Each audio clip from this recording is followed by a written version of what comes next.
RFID के जरिए ही गाड़ी को ट्रैक किया जाता है, जिसके बाद सिग्नल ग्रीन हो जाता है और बूट बैरियर्स खुल जाते हैं।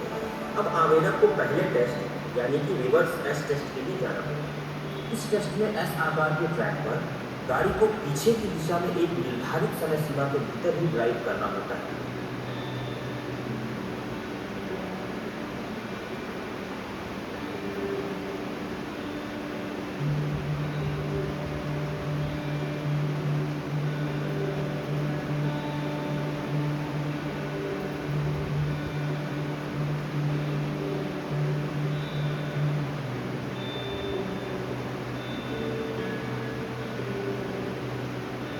टेस्ट के दौरान 2 से ज़्यादा फॉरवर्ड मूवमेंट्स करने पर इसे एक गलती माना जाएगा।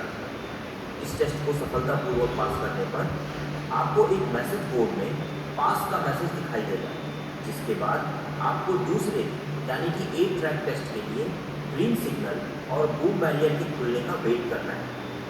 स्क्रीन पर यदि फेल का सिग्नल दिखाई दे तो गाड़ी को इसी स्थान से एग्जिट करना होता है।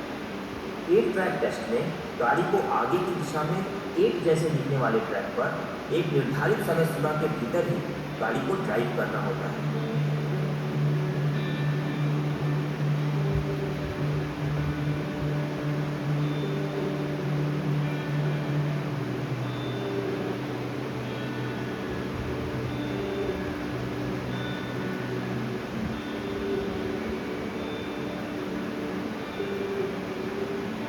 इस टेस्ट में कहीं भी गाड़ी को रिवर्स या स्टॉप करने पर इसे एक गलती के रूप में देखा जाएगा।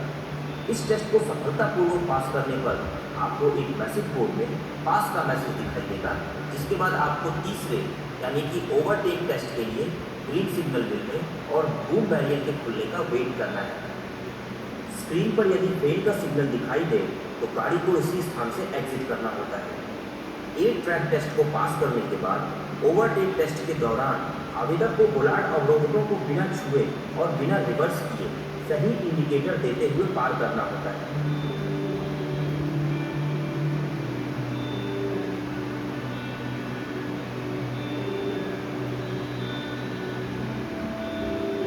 इस टेस्ट के तुरंत बाद ही आवेदक को ट्रैफिक जंक्शन टेस्ट के लिए जाना होता है।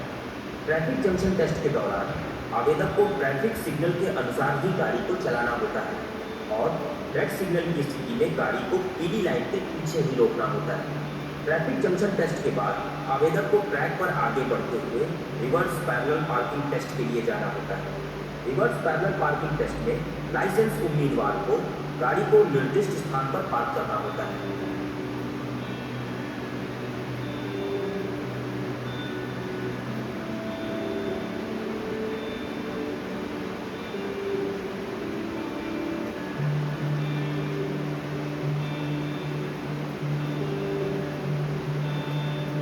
को रिवर्स करते हुए निर्धारित पार्किंग में दिए गए समय के अंदर पार्क करना होता है। इस टेस्ट में 2 से ज़्यादा फॉरवर्ड मूवमेंट्स को एक गलती के रूप में देखा जाएगा।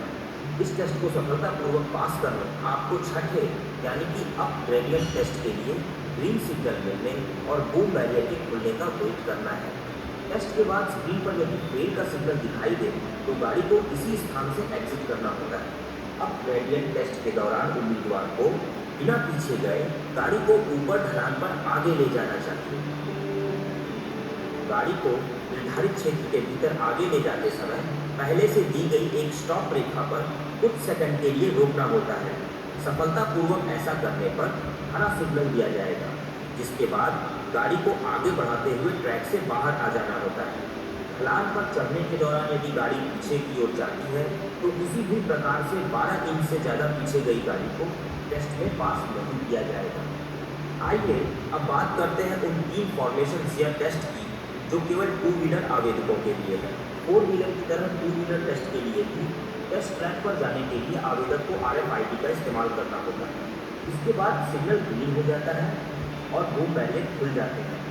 अब आवेदक को पहले टेस्ट यानी कि ड्राइविंग ऑन रैंप टेस्ट के लिए जाना होता है। ड्राइविंग ऑन रैंप टेस्ट के दौरान आवेदक को 1 इंच ऊंची स्ट्रिप पर एक छोर से दूसरे छोर तक बिना रुके और बिना जमीन पर पैर रख के 2 पहिया गाड़ी को चलाना होता है। इस टेस्ट को सफलतापूर्वक पास करने के बाद आपको दूसरे टेस्ट यानी कि सर्पेंटाइन टेस्ट के लिए बने ट्रैक पर जाना होता है। सर्पेंटाइन टेस्ट में उम्मीदवार को एक नियत समय के भीतर गाड़ी को सिर्फ आगे की तरफ ड्राइव करना है। सर्पेंटाइन ट्रैक अनेक मोड़ों वाला घुमावदार ट्रैक है, जिसके सकरे रास्ते पर गाड़ी को आगे की तरफ बिना रुके और बिना पैर रखे लेकर जाना है।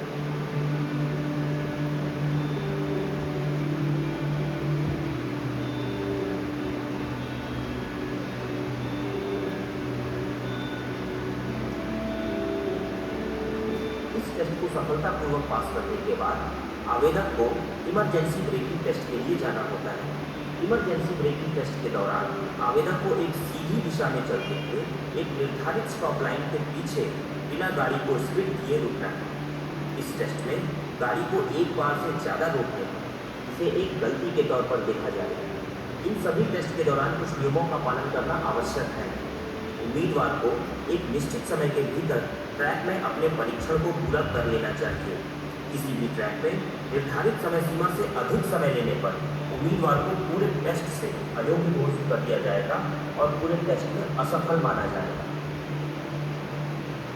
प्रत्येक टेस्ट के दौरान ट्रैक के किनारों पर पीली पट्टी बनी होती है। इन पट्टियों के बीच ही गाड़ी को चलाना चाहिए। गाड़ी चलाते समय इन पट्टियों पर गाड़ी का जाना एक गलती माना जाएगा। 4 व्हीलर टेस्ट के दौरान हर एक टेस्ट के बाद मैसेज बोर्ड पर पास का मैसेज देखकर ही अगले टेस्ट में जाने की अनुमति होती है। यदि मैसेज बोर्ड पर फेल दिखाई देता है तो आवेदक को उसी स्थान से ट्रैक से बाहर आ जाना होता है। टेस्ट के समय कुछ निर्देशित नियमों का खास ख्याल रखना पड़ता है।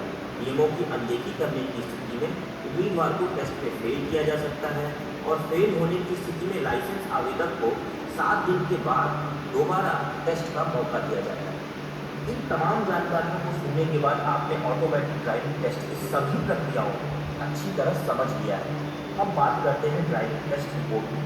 ड्राइविंग टेस्ट को सफलतापूर्वक पास करने के बाद निर्धारित फीस जमा करने की रसीद दिखाकर आप ड्राइविंग टेस्ट रिपोर्ट हासिल कर सकते हैं। ड्राइविंग रिपोर्ट के बाद आइए अब जानते हैं रोड सेफ्टी के बारे में।